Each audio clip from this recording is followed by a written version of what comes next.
Hey folks, it's Maxie here and welcome to another double helping of AEW Dynamite.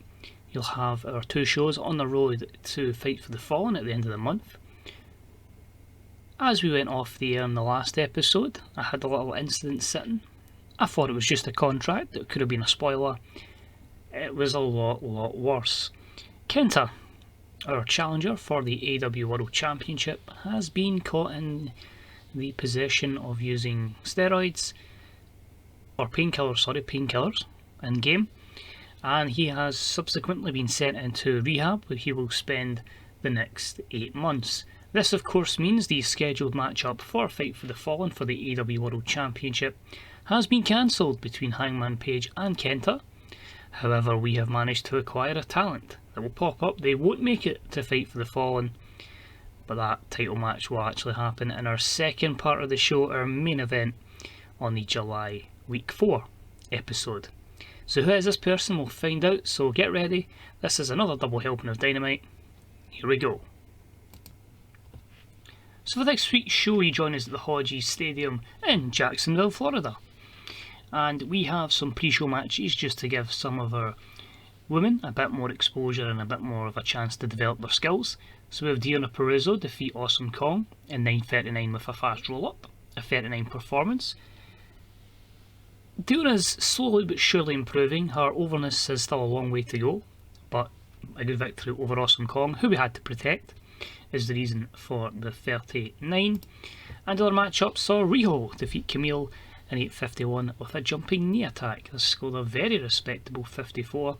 Mind Riho's only 24 in game, plenty of time for her to really move on to the next level. So we start the episode of Dynamite with the man of the moment, Hangman Page, our champion, and our surprise debutant. We have not signed him on any sort of written deal. He is loyal to New Japan, but his overness in America is like 90s, so it was a no-brainer. But we have brought in Will Ospreay. So a 78 was a bit disappointing for the promo, and obviously Hangman was sitting slagging off what happened with KENTA, and Will Ospreay says, well, hold on a minute mate, I'll take you on for the AEW World Championship. So there's that. We just had this wee bit between Hangman, the Butcher and the Blade. They actually should have started the show, just them laughing and mocking. But basically those three, because obviously Shawn Spears was taken out by KENTA, but yeah, Will Ospreay basically coming and saying, yeah, put the title on the line against me and we'll see what happens. So that's a 62. After this we do have the matchmaker for AEW, Mick Foley, come out and he says, I'm quite happy to make that. Next week on Dynamite, AEW World Championship, Hangman Page will take on Will Ospreay, and that was an 85 rating. Now the reason it's happening on Dynamite and not at Fight for the Fallen, because we are not the biggest company, I believe we won't have rights to Ospreay that night. I think he should be with New Japan, and they'll be in the middle of the G1, so we won't have him. But he is available for that episode of Dynamite, so I thought, let's go with that then, and we can opt for a different main event at Fight for the Fallen. So look forward to that later in this video. We then had a abysmal match that saw QT Marshall pick up a win and some momentum, defeating Marco Stunt in 8:15 with the Glamour Shot jumping flatliner. Interesting name there for a move. But at 27, the crowd were turned off a little bit by two pre-show workers, or two enhancement talents, but a good win for QT here. Again, we're just trying to build him up, and a good victory, continuing to gain some momentum, and of course giving the Nightmare family some momentum against the Jurassic Express. A wee negative as well, because they would be both babyfaces. Cody comes out and just basically shakes the hand of QT Marshall, just says, well done, good victory. You're slowly but surely starting to get it together, and I think we can win these trios championships at Fight for the Fallen. So that's 73. We then had an abysmal matchup that had, just was bad. Kip Sabian defeats Michael Nakazawa in 5:08 with a springboard dropkick. So Kip wins in his return, only a 20. Again, the crowd were turned off though by two pre-show workers, but he got to build them up somehow, and obviously Kip's been injured for a while. They had great chemistry, and Nakazawa just does his job in putting Kip Sabian over. Backstage though, obviously Miro was mocked last week by Kip Sabian, and they've a little bit of a back and forth. Miro says you're going to make a funny comment this week, and Kip says, whoa, big guy, only messing. So I'll be intrigued to see what happens with these two as we continue to build up storylines. That's a 43. Next up we had Darby Allin, Brody Lee alongside John Silver, and this was a 67 rated forming of an alliance. This is just basically the top two at the table. At the Dark Order, of course, Brody Lee and Darby Allin. Saying to John Silver, this is your opportunity now. Alex Reynolds is out for a long period of time. We've got Evil Uno, we've got Stu Grayson together, so you're the only other solo guy.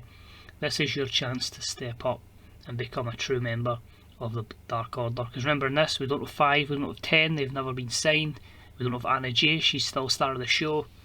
So really intrigued to see what we can do with John Silver. They look dreadful here. Brody's eating stale, but we'll keep the big man where he is at the moment.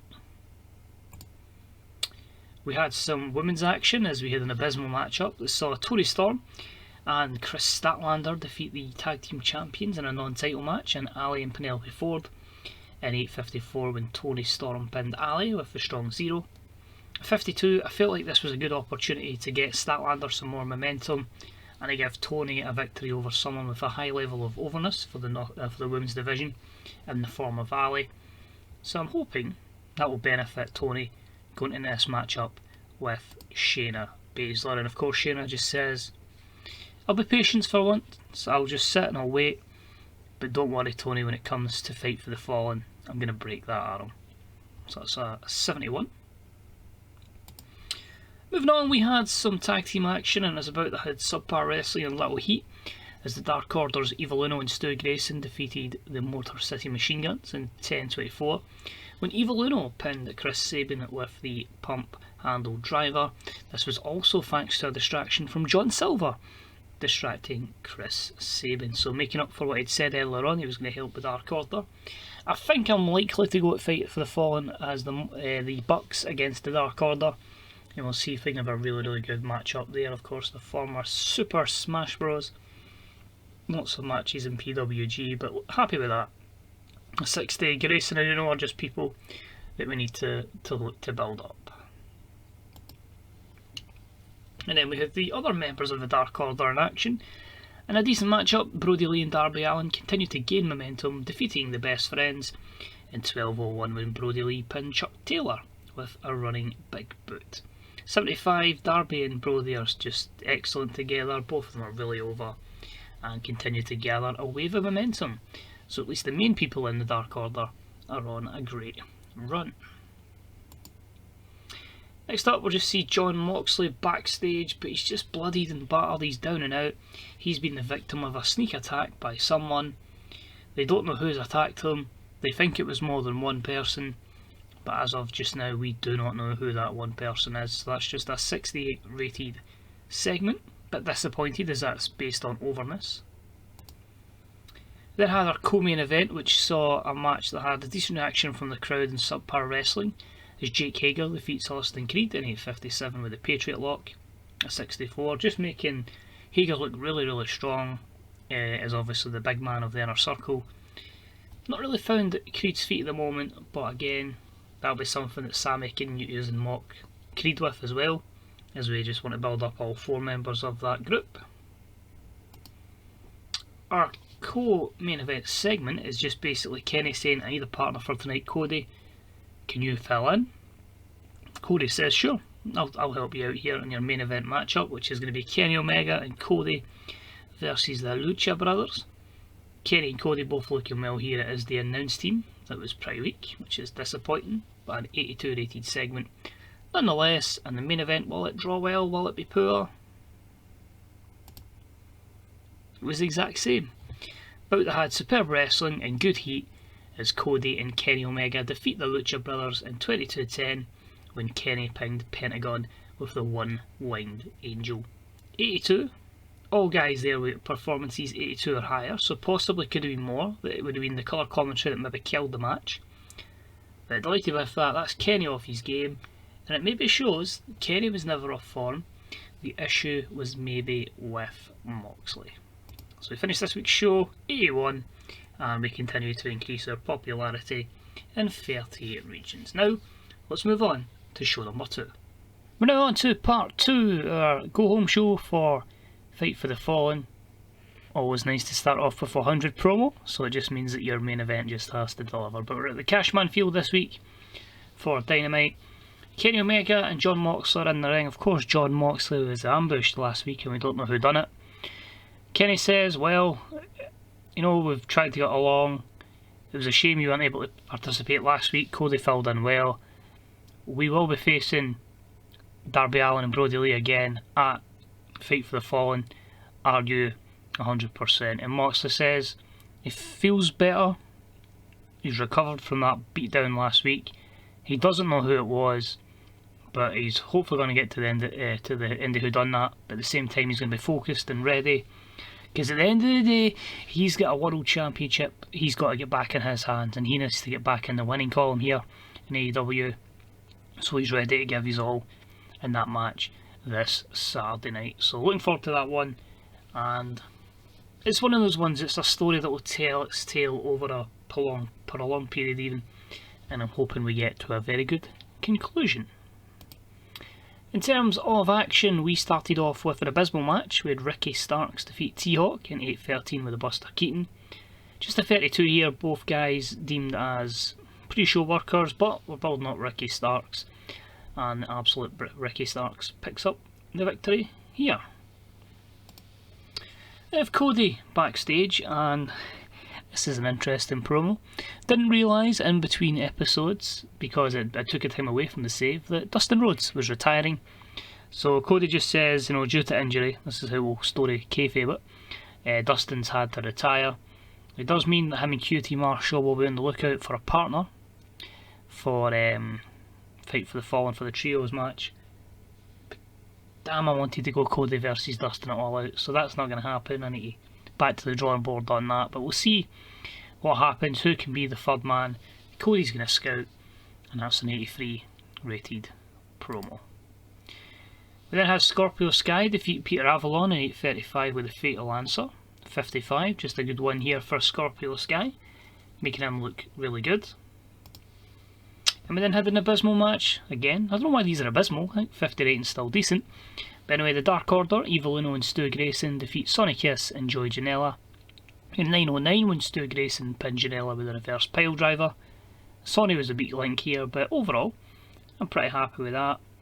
It looks like the Dark Order are going to be in a good position for their match at Fight for the Fallen, because they call out their opponents, the AEW Tag Team Champions, the Young Bucks, and they say it's time that those championship belts come to the Dark Order, so Mr. Brody Lee can be very proud of them. So a good win there, and a good promo. So that's set up a couple of matches for Fight for the Fallen.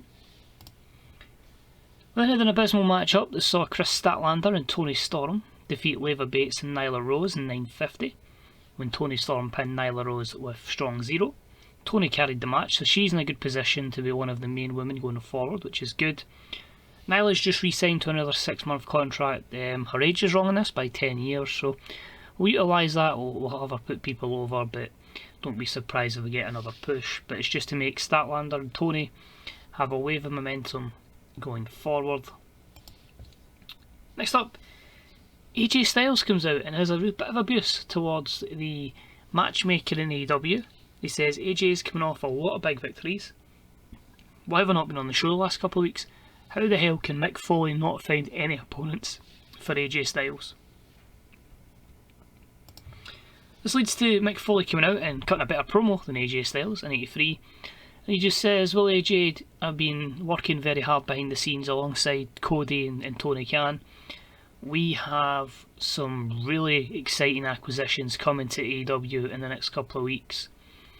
One is ready to go. One is ready to face you at Fight for the Fallen. I'm not going to reveal who it is, but just you be ready for this Saturday night. But yeah, basically any chance we can get of stealing somebody for WWE, that's the plan. War. I feel like I've went WWE for so many years that we really need to start fighting back against them. And yeah, I just think fighting against them and building up is proven to be honest, it's breathing a new lease of life into TW for me, so that's always a good sign.